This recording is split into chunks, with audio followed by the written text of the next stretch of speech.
За тэгэхээр өнөөдрийн зохион байгуулагдж байгаа хэлэлцүүлэг бол яг цаг үе олсон за Улсын хурлын гишүүн эдийн засгийн байнгын орон сэдвэрч гишүүнүүд ингээд зохион байгуулж байгаа энэ хэлэлцүүлэг бол яг бидний өнөөдөр тулгамдаад байгаа үйлдвэрлэлийн асуудал дээр тий гацаад байгаа энэ гацааг бид нэр хамтдаа ирэл хийлээд асуудлыг шийдэх гэж байгаа. Яг Монгол улсад үйлдвэрлэлийг дэмжих тодорхой хууль байдаг мэдээж. Энэ бол үйлдвэрлэх технологийн паркийн эрх зүйн барилгын тухай хууль, за мэдээж инновацийн тухай хууль, гэх мэт татврын багц хуулиудын өөрчлөлт гэх мэтчлэн яг юм багц хуулиуд байдаг. Хэд хэдэн хуулиудын бид нар энэ одоо тогтолцоон дээр манай үйлдвэрлэл өөрөө ингэж хөгжих болцоотой байгаа.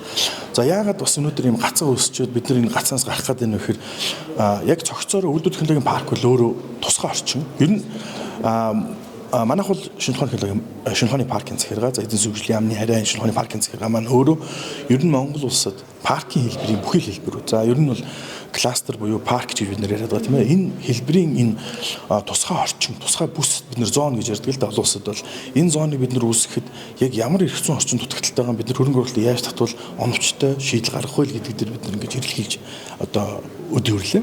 За сүүлийн 3 жилийн хугацаанд бол үйлдвэрлэх технологийн паркийн эрх зүйн барилгын тухай хуулийн өөрийн бас орхигдуулсан бас зарим процедурыг орхигдуулсан зүйл заалтууд байгаад байгаа. Тэгэхээр энэ дээр за өнөөдрийн хэлэлцүүлэг дээр бас маш тодорхой ярьж ах шиг байна. Шинжилсэн найруулга хийж байж яг энэ тусгай зон буюу үйлдвэрлэх технологийн паркийн бүсэд байршиж байгаа аж ахуйн нэгж хувийн хвшилт дарамт шахалт байхгүй. Ерөнхийдөө тодорхой татврын болон бусад хөнгөлөлт нэмэлттэй тусламж одоо юу гэдгийг грант одоо юу гэдгийг бүхий л хөнгөлөлт татврын хөнгөлөлт одоо юу гэдгийг хөрөнгө оруулалтын боломжуудыг нээж хаалгыг л бид нэх гэдэг. Яг гэвэл яг зориулалтаараа үйлдвэрлэх технологийн паркийн эрх зүйн барилгын тухай хууль байгаа боловч яг тухайн орчны хууль бол яг цогцороо шийдэгдэв. Ер нь ямар ч төрлийн парк за олон улсад ерөнхийдөө бид нар бол өнөөдөр чөлөөт эдийн засгийн бүс, үйлдвэрлэх технологийн парк, шинэ ухааны технологийн парк. За тэгээд цаашлаад бүр ингээд одоо Иннополис буюу хот дүүрэг болж өгч байгаа. Энэ парк шинэ ухааны технологи үйлдвэрлэлийн парк маань өөрөө.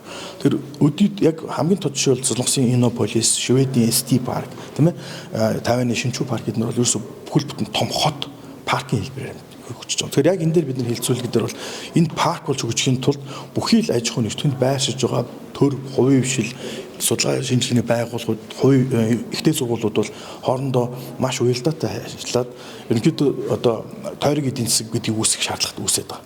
Тэгэхээр манайх бол өөрийн дотоод нөөц болцоо, хүний нөөц, санхүү хөрөнгө оруулалт, тэгээд дээрэс нь хүн зүүн одоо бас тогтолцоо байна тийм ээ. Манай хотшил, тэгээд хөдөөшил ингээд бидний өөрийн нөөцийг бас зөв таньж тодорхойлоод үйлдвэрлэх технологийн паркийн үндсэн загвар. Манай Монгол улсад төгссөн загвараа гаргаж ирэхгүй бол бид нар шууд хуулаад ямар нэгэн улсын загварыг хуулаад тавих бол бас боломжгүй байна.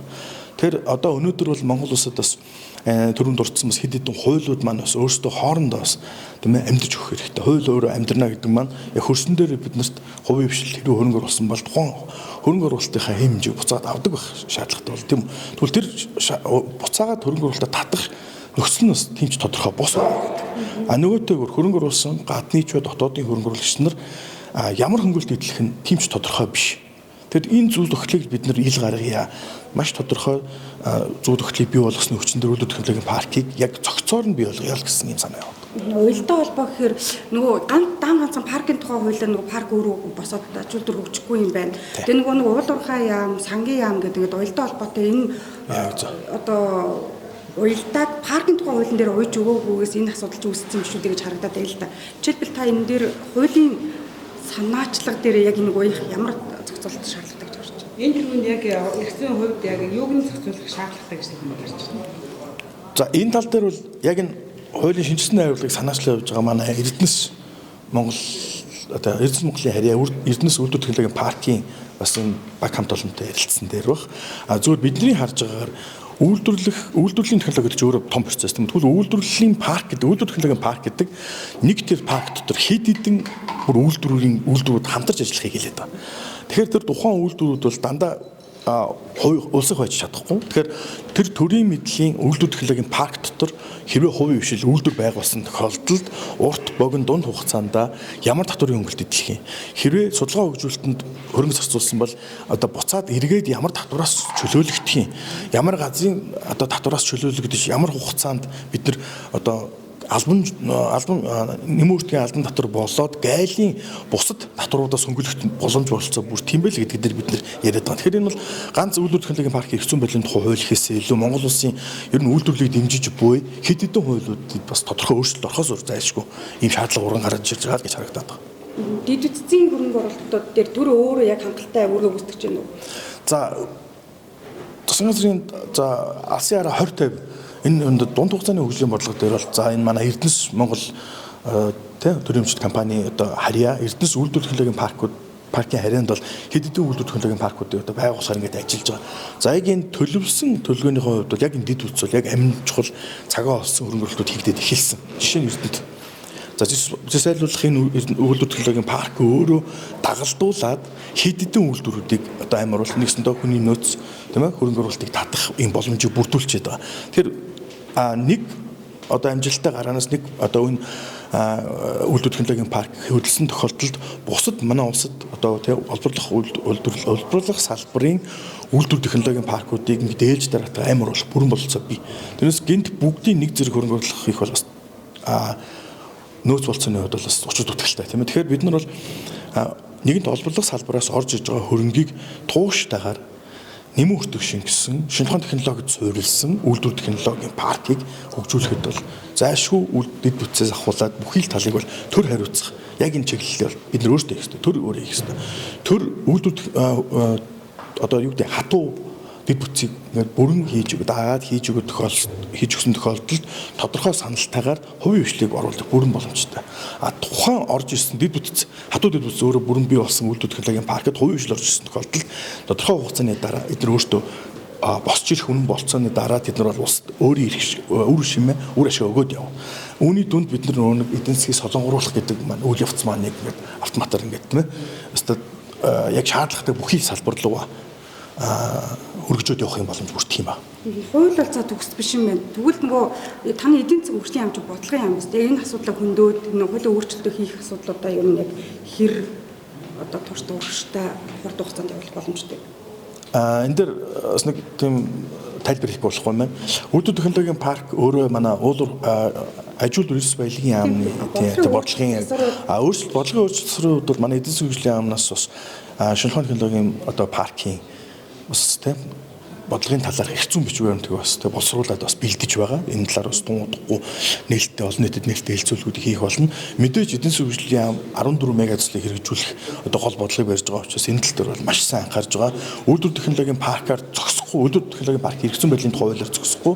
Яг таны түрүүнд дурдсан гайлын тухай гайлын тарифын тухай хууль одоо тийм татврын тухай хууль за сангийн яамны бодлогын одоо зохицуултууд мөн татврын тодорхой хөнгөлтүүдийг бид нар яг ямар хуулинд суулгаж өгснөөрөө энэ үйлдвэр технологийн паркууд өөрөө амирх үндсэн яг тийм шинжинд бүрдэх юм аа гэдэг дээр бол судалгаа одоо ингээд бүхий л төрлөөр хийж байгаа. За энд бол яг энэ олборлох салбараас үүсэж байгаа үйлдвэр технологийн парк байна. Нөгөөтэйгөр бас үйлдвэр технологийн парк өөрөө зөвхөн уулуурхайн салбараас үүсдэггүй. Бас манай хөдөө аж ахуйн салбар бол өөр үйлдвэр технологийн паркийг бий болгох, хөгжүүлэх бас нэг том нөөц салбар байдаг. Тэгэхээр улсын хувьд болохоор манай энэ 14 мега төслийн хүрээнд бас эдгээрээс гадна зэрэгцээд энэ үйлдвэр технологийн паркийн нөөц одоо Монгол улсад одоо энэ сүүлийн үед бодлогын биш юм тусгагдаад байгаа бүсчсэн хөгжлийн бодлогын үндсэндээ бид нар хаана ямар чиглэлийн үйлдвэр технологийн паркуудыг байршуулж байгуулах вэ гэдэг дээр бол яг эдийн засгийн хөгжлийн ямар бодлогоо бариад явж байгаа. Тэгээд та бүхэн харсан баг манай Монгол улс бүсчсэн хөгжлийн одоо бодлогын засгийн газрын шийдвэрүүдийг яг бүс-бүсээр нь очиж бид нар тийм хурлыг хийж байгаа шүү дээ. Тэгээд онцлогтод тухайн бүс нутгийн өөрийн онцлогтод харсан аялал жуулчлалын үйлдвэр технологи парк байж болно. Хүнс өдөө аж ахуй одоо эсвэл боловсруулалтын өдөө аж ахуйн боловсруулалтын үйлдвэрлэл нүснэд аймаг бүтээгдэхүүнийг дахин боловсруулах үйлдвэр технологийн паркийн одоо төсөл явж болно. Яг манай Эрдэнэт өмнө одоо яг манай олборлох салбар буюу уулуурхайн салбарын үйлдвэрлэл технологийн парк яг хаана байх вэ? Тэгвэл барилгын салбарын үйлдвэр технологийн парк жишээ нь яг Дархан дуу, Налах дуу хаана байвал хамгийн зохимжтой гэдэг өөрөө бас маш том одоо нэлээд нийлбэр судалгаа л да. Тэгэхээр энэ судалгааг бид нар бүрэн төгс хийж явуулахгүй бол судалгаа шинжилгээ манаас дутуу явсны одоо хоргаагаар бид нар бас яг зохистой газараа оновчтой хөрөнгө оруулалтыг татах. За яг зөв бүтээн байгуулалт бол хийж амжихгүй л яваад байна шүү дээ.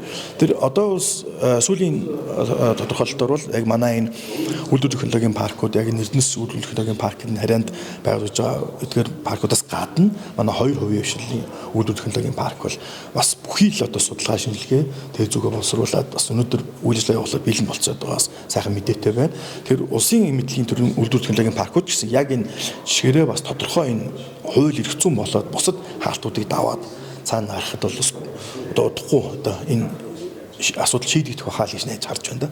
Мэдээлэл.